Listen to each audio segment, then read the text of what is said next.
So here's a name that a lot of people might not know. Jazz players certainly know about David Baker, and if you teach jazz, you certainly know about David Baker. Dave was a great guy. He was a mix of Yoda, like Stravinsky, and like Richard Pryor, all mixed up together. He was funny, he was wise, and gosh, he knew so much. So for those of you who don't know David Baker, didn't know about him, he is, jazz education came about probably from the first inklings of jazz education probably came from people like Stan Kenton, who used to run those camps, and people like Maynard, who were basically interested in helping students, be fans of jazz and promoting jazz education, but not really an educator himself, even though he could talk about it. James Moody could talk about it. Clark Terry could certainly talk about it. But as far as the people who kind of made jazz education, sort of codified it, we're looking at like David Baker, Jamie Aebersold, Dan Hurley, Jerry Coker. They're like the couple of those guys are like the Mount Rushmore of jazz education. And those of us that teach, we know these guys.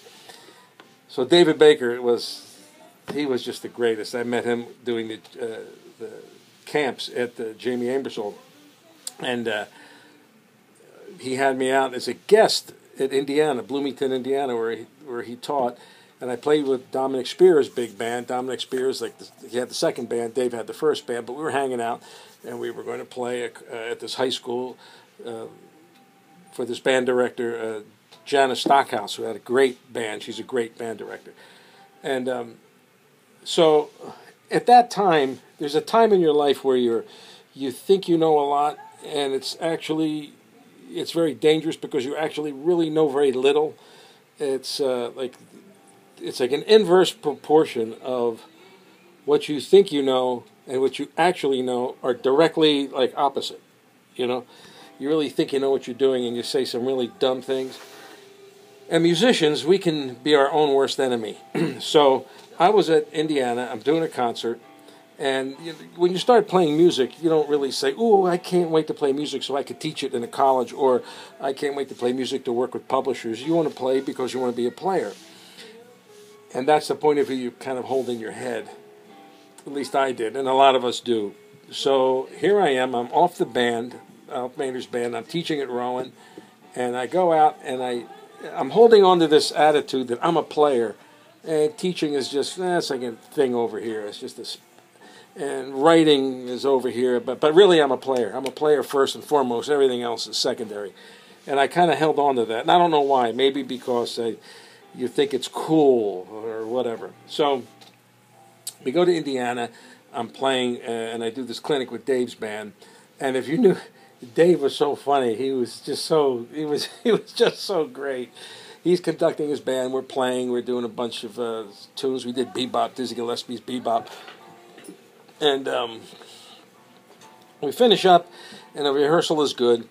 And then Dave and I are talking, and boy, he really schooled me.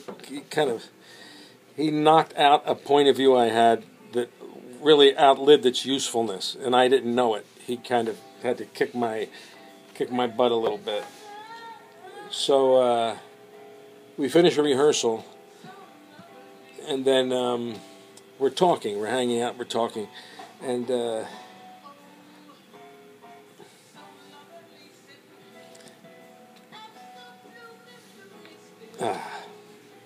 anyway, so Dave, we're talking, and Dave says, "Yeah, man, it was fun." And I said, stupidly, but I said, "Yeah, Dave." He's asking me about my gig, my job. I said, "Yeah, I'm teaching. Teaching teaching's okay, and I'm writing, but I'm really playing, Dave. I'm really playing. I'm playing on the clubs, and I'm playing. I'm really a player. I play, and teaching is." And one of the things that Dave would do, he would size you up, and you said something stupid. He had this pose that he would do. He'd listen to you, and then if you were saying something that was kind of stupid, and he was checking out exactly how stupid you actually were, he would do this. He would do something like this. He would go. He would kind of hang and look at you like, You fool. You know, he didn't say that, but he implied it, so you kind of heard it anyway. And I'm talking to Dave about, I'm a player, I'm really a player. And Dave just looked at me and he says, and this messed me up, he said, man, why do you deny that you're triply blessed? You can play, you can write, and you can teach. And why do you deny yourself that? And I was like, I wasn't ready for that. And he said, what did he say? He said something, allow yourself to be open for the blessings of everything that you have. Gave me this look. And then he said, let's go eat. We went and we ate. And that messed me up. Basically, he's saying it's okay to like everything. And what is this attitude of, you have to, what are you creating for yourself that really doesn't exist anyway? Anyway, it was interesting. He was great. And the two best days of the year were Christmas and Wednesday night with Dave at Jamie Aebersold camp, because we would go on Wednesday night in July. We would go on Wednesday night, eat Mexican food and drink real cheap orange soda, then go watch a movie. And Dave was a riot. He told stories. He knew everybody. I mean, this is a guy who, when he would give lessons, one of his students told me that James Moody and Slide Hampton, these guys would call Dave while he was giving a lesson with somebody and answering questions for James Moody, So, you're teaching with a guy like that. But Dave winds up, we go to this movie, and Dave would yell at the screen. He would scream at the movie. So we would go, and his wife Lyda was there, and about 4 or 5 of us would go with Dave.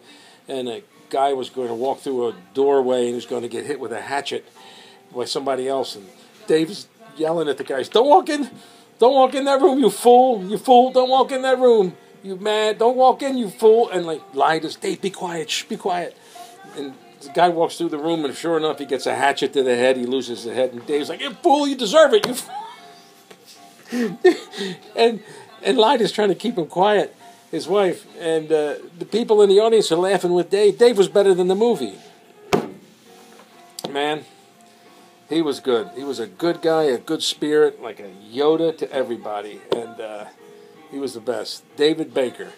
If you're in jazz education, you'll see his books everywhere, and like I said, he's on the Mount Rushmore of jazz education. David Baker. Why do you deny that you're triply blessed? What's wrong with you, you fool?